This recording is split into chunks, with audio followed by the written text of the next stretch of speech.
मोनसे समावहाय जेब्ला जोङो आगजु लानानै दुलाराय बर' हारिखौ सोबख'नाय गादबनाय आरो नासयनायनिफ्राय बोखांनो थाखाय जोङो हाग्राबारियाव दङमोन। जोङो मिजिं खालामाखैमोन जे सानसे समाव जोङो बेफोरबायदि रैसुमै खाम सिफुं जथानि देंखोखौ खोनानो मोनफिनगोन होननानै गोबां खुसि जादों। बेनिखायनो रोजा रोजा जाय बिथांमोना जोंखौ दाव दाव खालामनानै दिनै बरायना लाबोदों बिथांमोननिसिम जोङो जोंनि आफादनि जानानै हामलायथि आरो खुलुमनाय बावहरदों।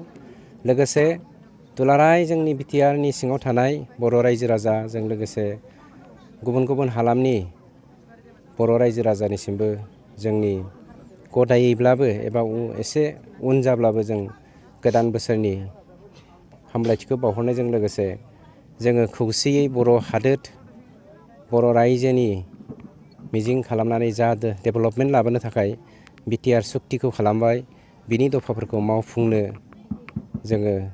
जों साफ्रोमबो बर' रायजो राजायानो सांग्रां जानांगोन आरो जानजि खानांगोन।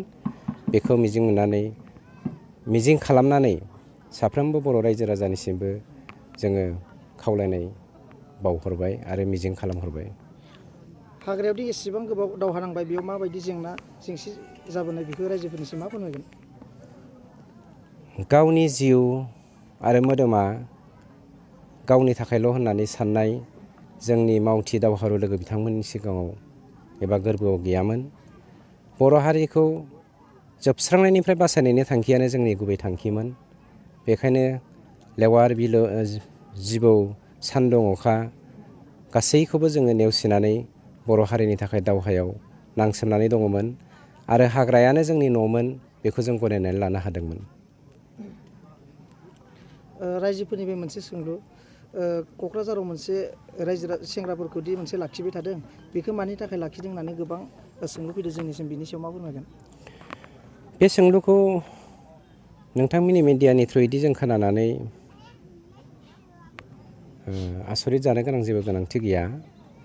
गुबै खोन्थाया जादों स्पेसियेलि जोङो हम मिनिस्ट्रिजों सावरायदोंमोन।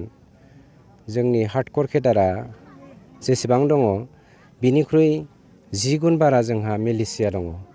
जाय मिलिशियाफोरा थामहिनबा जोंनि दुखुथिया अनफावरि बर' बिमा बिफाफोरा थांनाय 34 बोसोर जोंनि आगजुनि दावहायाव सिथाबनानै दङमोन आरो गावनि जिउ मोदोम धोन सम्पति गासैखौ खोमाना लादोंमोन।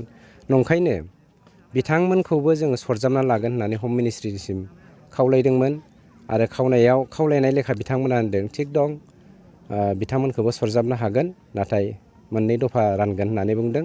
मोनसेया जादों हार्डक'र केडार आरो मोनसे मिलिशिया। दानिया मिलिशियाखौ लानायनि गुबै थांखियानो जादों थांनाय 34 बोसोराव जा खस्थ' मोनदों बे खस्थ' मोननायनि थाखाय जेरै गभर्नमेन्ट अफ इन्डिया आरो आसाम गभर्नमेन्टआ थामहिनबा बिटिआर दानि एक्जिस्टिं गभर्नमेन्टआ जोंनि निबनुवा समस्याखौ जेरै समाधान खालामनो थाखाय थांखि लादों बेफोरबायदिनो डाइरेक्टलि इनडाइरेक्टलि जोंनि थ्रुयैदि एबा जोंनि सोद्रोमा जानानै मिलिशिया जानानै निबनुवा समस्याखौ समाधान खालामनो जोंनो बाथ्रा होनायलाय जों बिथांमोनखौ मिलिशियायाव लादों आरो जों मिजिंथियो जाय मस्टलि लास्ट 34 इयार्सआव एनडिएफबि एफेक्टेड एरियानि गथ'फोरखौ जों लानानै निबनुवा समस्याखौ समाधान खालामनो थांदों बे निस्सय जाफुंगोन। बिटिआर गोरोबथाजों बर'फ्रा बेसेबां दावगागोन बा दावगाया बिनि सायाव मा फोरमायगोन? दावगायिया दा रायजो राजानि सायाव। गासैबो आसामिसाव मोनसे बाथ्रा बुंनाय दङ नगजुखारि लेफानिबुवे बा नयबुवे होननाय।